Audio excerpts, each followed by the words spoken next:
Today, we're going to move into a different type of wisdom literature than the Psalms have been for us. We're going to look in the book of Proverbs. But first, I want to get some background material from 1 Kings chapter 4, starting at verse 29. Now, there's a parallel to some of this information over in 2 Chronicles 9.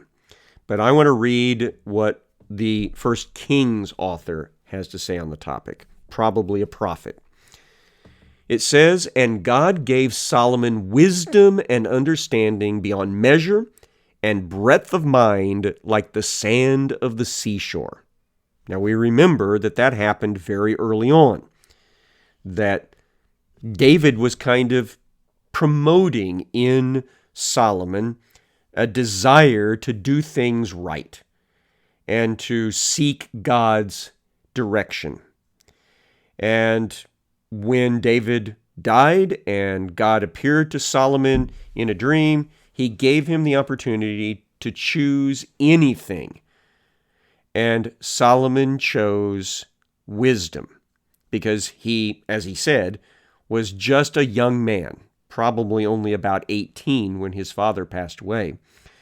And he did not feel up to acting as the king of such a great people as the people of Israel. So God gave him wisdom at that young age, and it served him well in bringing the kingdom to its climax and being involved in the building of the temple. Now, understand, and we should be very clear about this critique, it did not completely cover his life, because he compartmentalized certain parts of his life away from the wisdom of God, particularly where he was making marital treaties and had the most wives and concubines of any of the kings of Israel. And that's really what eventually took him down, is by not acting in a wise fashion in that area of his life. But here, in the introduction that we're using for our look at the book of Proverbs, we know that he did have a lot of wisdom. Verse 30 says, "So that Solomon's wisdom surpassed the wisdom of all the peoples of the East and all the wisdom of Egypt." Peoples of the East, that's just another way of referring to, what we call the Middle East today, all the way up into Mesopotamia and down into some parts of what is now Saudi Arabia. And, of course, Egypt as well, which is off to the west from Israel. So he was the wisest man in the region. And then, for this time period's readers, several big names are listed. Verse 31, "For he was wiser than all other men, wiser than Ethan the Ezrahite." We don't know who he is, but he's wiser than him. "And Heman, Calcol, and Darda, the sons of Mahol. And his fame was in all the surrounding nations." So all the nations, all the ethnic groups, all the kingdoms surrounding Israel, there at the eastern end of the Mediterranean basin, they all knew that he was a very wise king. Verse 32, "He also spoke 3,000 proverbs." Now that's more than what we'll see in the book of Proverbs. "And his songs were 1,005. So we're only aware, I think, of 2 psalms by Solomon. He produced over 1,000 of them. Verse 33, "He spoke of trees, from the cedar that is in Lebanon to the hyssop that grows out of the wall." Now that seems to be nature information, where he described maybe the scent, the height, the growth cycle of these plants. And it wasn't just the plant world that he was interested in, it was also the animal world. He spoke also of beasts and of birds and of reptiles and of fish. Now, we've seen this in other historical periods where people have an intense interest in nature. For example, Thomas Jefferson was always carrying a writing desk and writing materials around with him so that if he saw something of interest, he could immediately sketch it out and make some notes about the characteristics of it. Lewis and Clark, when they went on their expedition, they carried materials for the same purpose so that they could write about all the new wildlife and the plant life that they came across. Marco Polo, many years back in the past, did something similar when he made his trips to the Far East. So Solomon was the naturalist, and the biologist, the botanist, in very basic terms of his time period. Now, we don't have any of those materials. It would be interesting to find them, but he did them.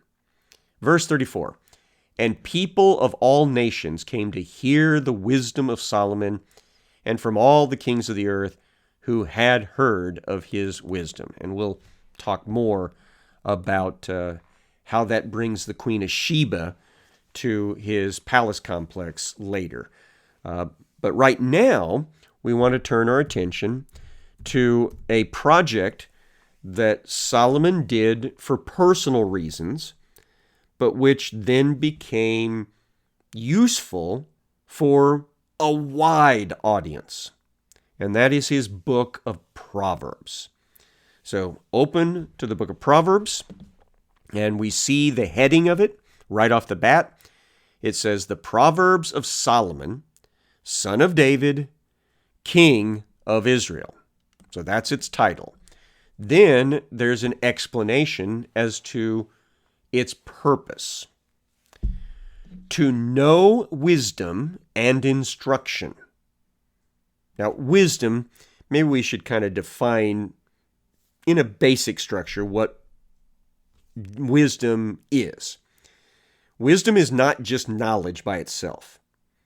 Wisdom is the proper utilization of that knowledge. So this book is being written down to help someone know how to have knowledge or wisdom and instruction, to understand words of insight. So that's, again, an indicator of wisdom. Not just information, but how to properly use that information. To receive instruction in wise dealing, how to make choices. In righteousness, that's doing the right thing according to God's standard. Justice, that's doing the fair thing according to God's standard. And equity, that's being, straight across the board with everybody. To give prudence to the simple. So some people, as they're growing up, they, of course, need instruction. That's pretty much everybody. Need instruction as to how to be wise and make good choices. But also even older people who suddenly see the need for it need to know how to make good choices. Knowledge and discretion to the youth. So the target for a lot of this would be young people.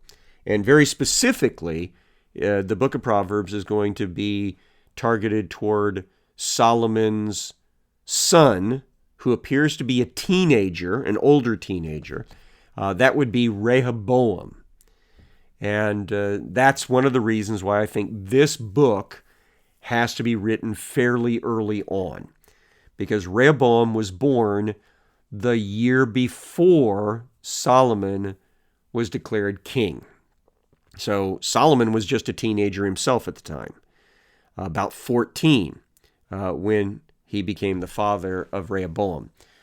So if Rehoboam is an older teenager, that means we're probably talking somewhere in the teens of Solomon's reign, like the 17th, 18th, 19th, somewhere in that region. And that would mean that the temple was built, but his palace was not yet finished. All right, verse number 5. Let the wise hear and increase in learning. So if you've already got wisdom, you've still got room for more. So the Proverbs is for you. The one who understands obtain guidance, and that's a parallelism there. To understand a proverb and a saying, the words of the wise and their riddles. So Proverbs are basically short, pithy sayings that teach some basic moral, sometimes practical lesson. And sometimes these things are formulated into riddles, things that you need to work on to understand. Jesus spoke in Proverbs to the people. And when the disciples asked why he did that, he said that it was because that some of these things were only for those inside the kingdom, meaning only for those that were interested in unraveling them. And that's kind of got to do with the idea of mystery as well. A mystery in the New Testament and Old Testament idea is something that's intended for the initiated, the people who can figure it out based on what they already know. All right, so the book of Proverbs is to help people move forward in their own wisdom and in their own ability to make good choices in life. And now we come to what I consider to be one of the theme verses for the book. Proverbs 1:7. The fear of he who is the beginning of knowledge. So if you want to know what the starting point for knowledge is, what the starting point for wisdom is, the utilization of information, it's having a healthy respect for the God of the universe. He's the one that set everything in order. He's the one that knows how they ought to function. And so we need to go to him. And then comes this warning. Fools despise wisdom and instruction. Now, a fool is not someone that lacks information. Not necessarily. A fool is someone who does not acknowledge authority in deciding how that information should be used. There's another place that David wrote, a fool has said in his heart, there is no God. See, that's the denial that there's any absolute out there. And we've got a problem with that in our own society today, where people want to say everything's gray. Nothing is completely outlined with borders that are clear and clean. There is no absolute. Of course, the moment you say that, that's an absolute statement. So here we are going to see a lot of contrasting between being wise and being a fool. Being wise means using information by God's way of doing that. Being foolish is refusing that divine leadership, that divine standard, and just doing it your own way. That's foolish. Okay. Proverbs 1:8. Now we see that this book is specifically addressed to Solomon's son, probably his eldest, as I said, probably Rehoboam. Hear, my son, your father's instruction, and forsake not your mother's teaching.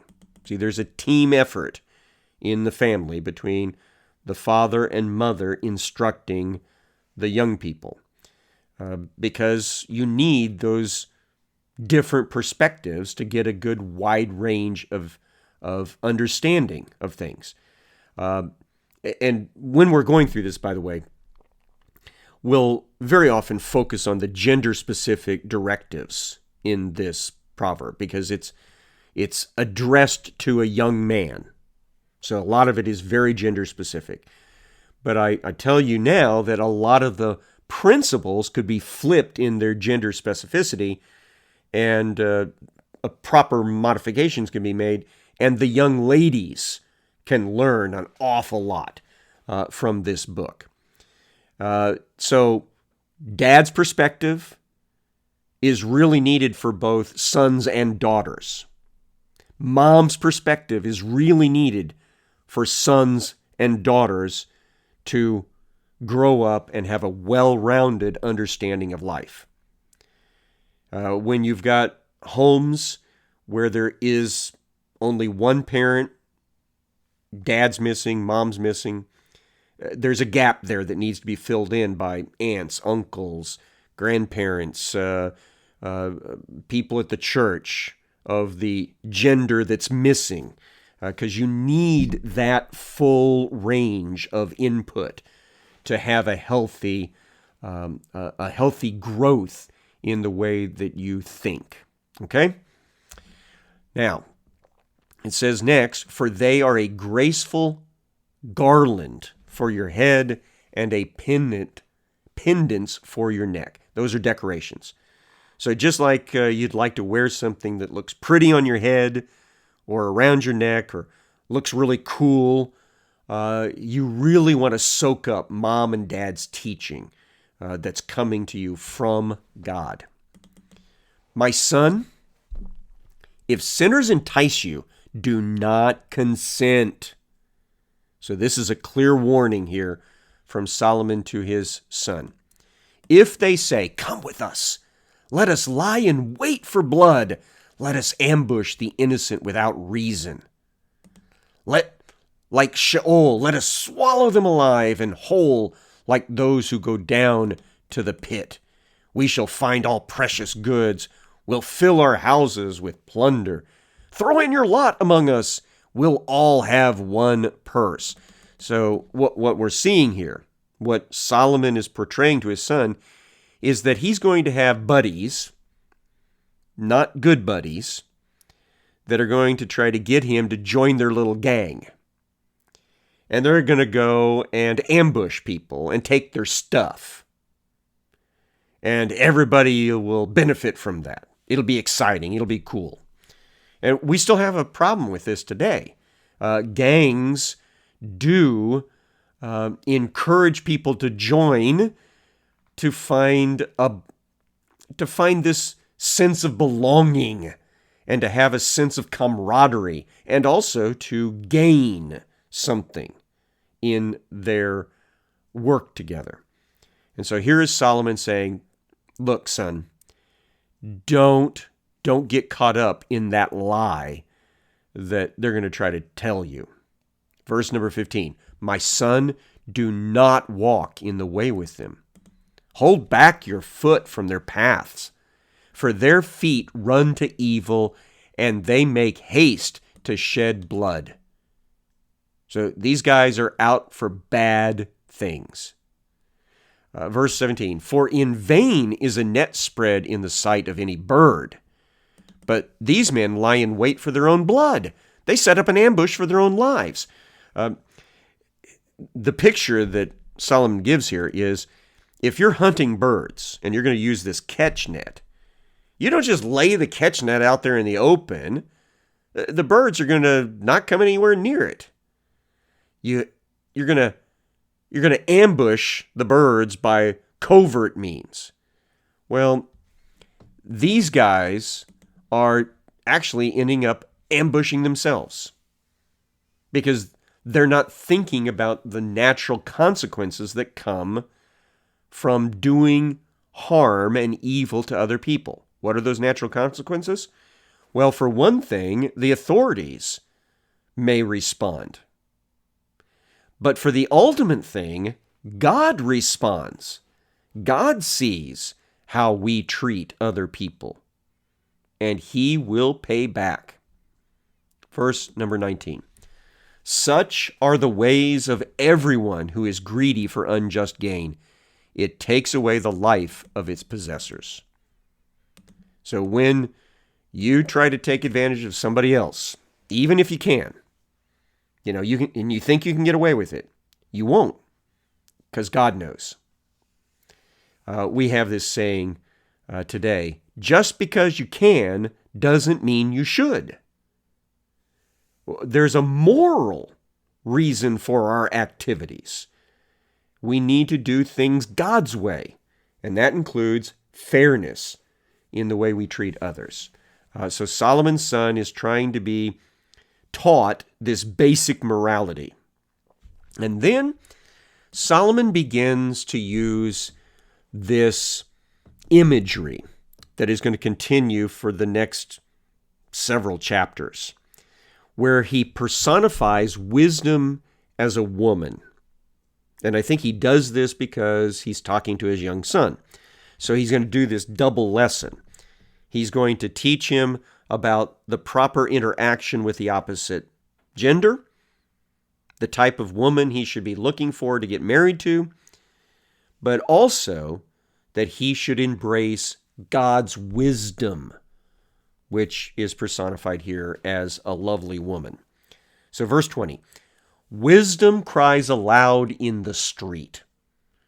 In the markets, she raises her voice. At the head of the noisy streets, she cries out. At the entrance of the city gate, she speaks.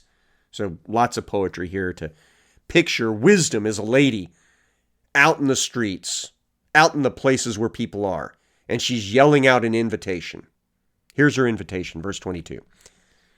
How long, O simple ones, will you love being simple? How long will scoffers delight in their scoffing and fools hate knowledge? So, why are you being that way? How long are you going to stay in this situation of not knowing what the right thing to think is? If you turn at my reproof, behold, I will pour out my spirit to you, and I will make my words known to you. So wisdom is offering to educate these young people. Because I've called and you refuse to listen, have stretched out my hand and no one has heeded, because you've ignored all my counsel and would have none of my reproof, I also will laugh at your calamity. I'll mock when terror strikes you like a storm, and your calamity comes like a whirlwind, when distress and anguish come upon you. Now, she's not being mean. That's not what's being portrayed here. This is chiding talk. It's the type of thing that adults often use with young people to make them realize they're being stupid, that they're not thinking through things. One of the things that I heard a lot when I was a young person was, well, if you do that and things happen badly, don't come crying to me. See, that's the idea of, if you follow down this path, you're going to get yourself into a lot of trouble.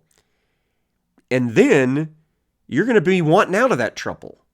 And you're going to ask to be rescued. Well, guess what? You are warned right now, here. Pay attention here so that you don't get in trouble. That's the thrust of the argument. Got that idea of, you made your bed, now you have to lie in it. Adults try to get young people to think before they act.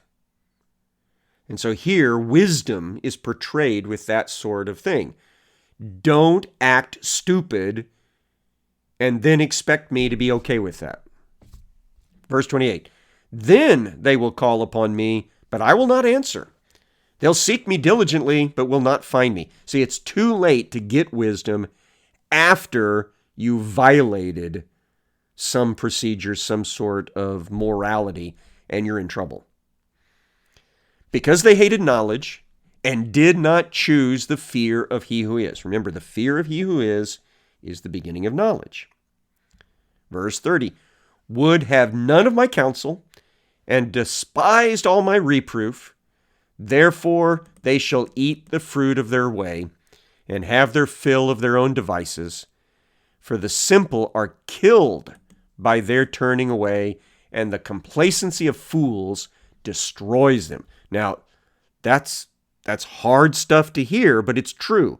And I'm sure almost all of us have had talks with our young people, just like we had talks with our own parents when we started driving or doing all sorts of things that were potentially dangerous.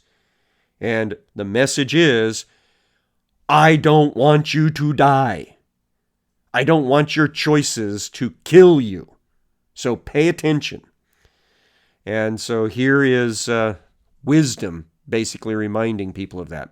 Verse 33, whoever listens to me will dwell secure and will be at ease without dread of disaster. So good counsel from God's wisdom. And when we come back next week, we will continue with her message.